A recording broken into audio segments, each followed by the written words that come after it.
धन्य है वे मानव जो इस भगवत वाणी गीता का रसपान कर।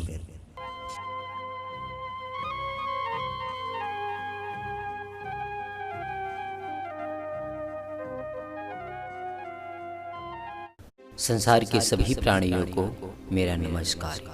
हे संसार के मनुष्यों, अर्जुन ने पहले कहा था कि मैं युद्ध में अपने स्वजनों को मारकर मैं हित नहीं देखता, क्योंकि इन आताताइयों को मारने से पाप ही लगेगा। इसलिए हे केशव, युद्ध की अपेक्षा मैं भिक्षा मांग कर जीवन निर्वाह करना ही श्रेष्ठ समझता हूँ।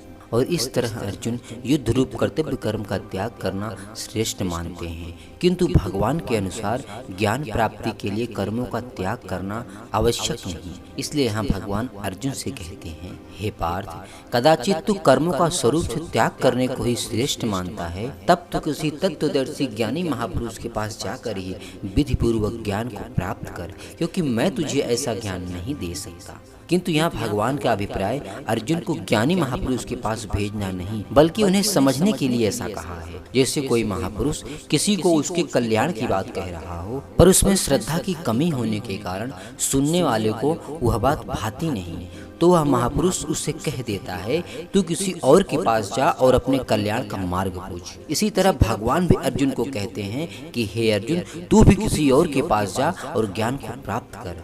हे संसार के मनुष्यों, जब भी किसी मनुष्य को ज्ञान प्राप्त करना हो तो उसे ज्ञान प्राप्ति के लिए गुरु के पास जाकर उन्हें साष्टांग दंडवत प्रणाम करें। शिष्य हमेशा अपने गुरु के पास एक नीच पुरुष की तरह ही रहे और अपने शरीर से गुरु का कभी भी निरादर ना हो, उनका तिरस्कार ना हो।